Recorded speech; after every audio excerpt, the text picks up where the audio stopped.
काफी सारे लोगों ने मैसेजेस करके, इनफैक्ट काफी सारे लोग नहीं, बॉबी भाई के फैंस, उन्होंने ना, हाँ तो भी हो, आप सब ने मैसेज करके दो सवाल पूछे हैं। मैंने कहा यार इन दोनों सवालों का जवाब जो है ना वीडियो बनाकर दे देता हूं। पहला सवाल कि बाबर आजम की पाकिस्तान के अंदर कितनी इनिंग्स में कितनी सेंचुरीज हैं और सेंचुरीज की लिस्ट में उनका नंबर कौन सा है। ठीक है ना, पहले नंबर पर है, दूसरे पर है, तीसरे पर है, और उनसे ऊपर कौन है जिसने उनसे ज़्यादा पाकिस्तान के अंदर सेंचुरीज बनाई हुई हैं ओडीआईज के अंदर। पहला सवाल। दूसरा सवाल बॉबी भाई से रिलेटेड ये है उनके फैंस का कि लिस्ट ए की एवरेजेस के हिसाब से, रन्स के हिसाब से बॉबी भाई कहां पर लाए करते हैं, कितने रन्स हैं, क्या एवरेज है लिस्ट ए में पाकिस्तान के लिए, उन्होंने क्या कुछ किया वह पाकिस्तान के अंदर। तो जानेमंस आपके दोनों सवालों का जवाब अभी देते हैं। सबसे पहली चीज ये है जी मोस्ट ओडीआई सेंचुरीज इन पाकिस्तान। ठीक है ना, पाकिस्तान की तरफ से खेलते हुए पाकिस्तान के अंदर सबसे ज्यादा सेंचुरीज बनाने वाले बैट्समैन का नाम है चौधरी हनीफ का कुक्कड़। अब कौन होगा? बॉबी भाई। ये देखो इसको दौरा पड़ गया। ना क्रिटिसिज्म किया करो ना इतना कि जैसे ही बाबर आजम को किसी रिकॉर्ड बुक में देखो तो आपको अस्पताल लेकर जाना पड़ जाए। बॉबी भाई की 8 सेंचुरीज हैं ओडीआई इंटरनेशनल्स के अंदर 31 इनिंग्स में।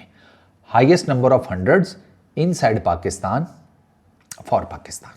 ठीक है, दूसरे नंबर के ऊपर मोहम्मद यूसुफ हैं, 66 इनिंग्स में 7 सेंचुरीज हैं उनकी, यूसुफ भाई की।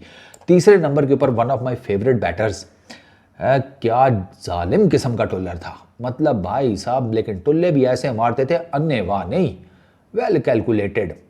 ठीक है ना, फुट शूट मूवमेंट के ये भी जिसे कहते हैं खिलाफ ही रहे अपने पूरे कैरियर में, द ग्रेट इजाज अहमद। इजाज भाई की पाकिस्तान के अंदर 5 सेंचुरीज हैं, वो तीसरे नंबर के ऊपर हैं 48 इनिंग्स में। ठीक हो गया।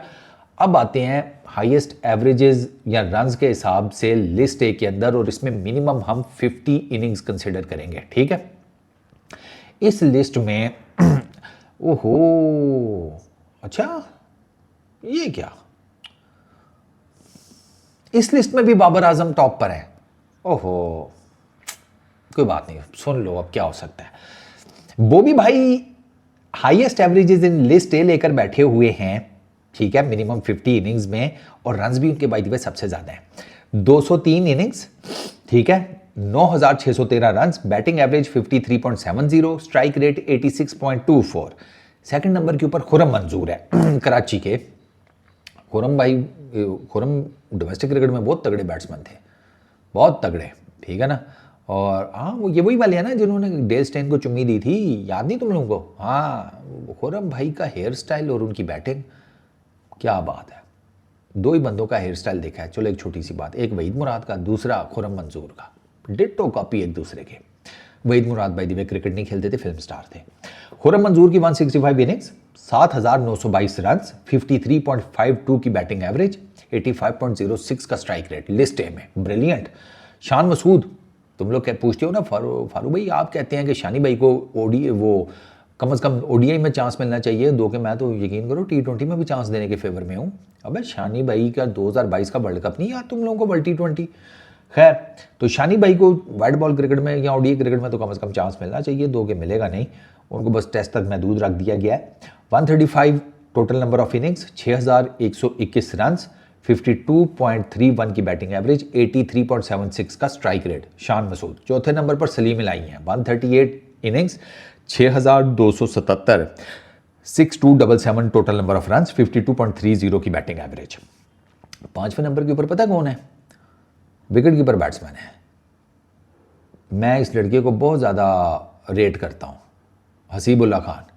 अंदाज़ा करें आप, हसीबुल्ला खान है 5वें नंबर के ऊपर, 50 इनिंग्स, 2301 रन, 51.13 की बैटिंग एवरेज, 88.53 का स्ट्राइक रेट।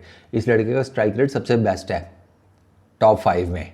ठीक है, एवरेज इसकी 51 प्लस की है, तो बाकियों की चलो ठीक है 52 प्लस 53 प्लस की है, बट इसकी एवरेज भी कोई बुरी नहीं है। मैं इसलिए कहता हूँ कि इस लड़के में बहुत पोटेंशियल है, हसीबुल्ला खान में।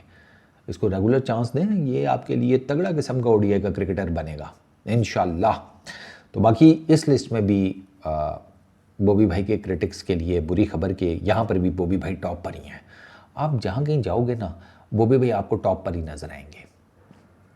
क्या करें, अब बॉबी भाई का जलवा है।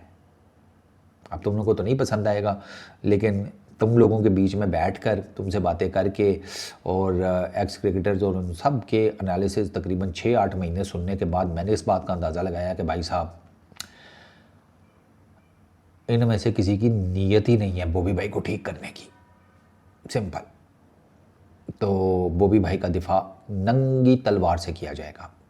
इस वीडियो में इतना ही। अपना बहुत ख्याल रखना। Peace out.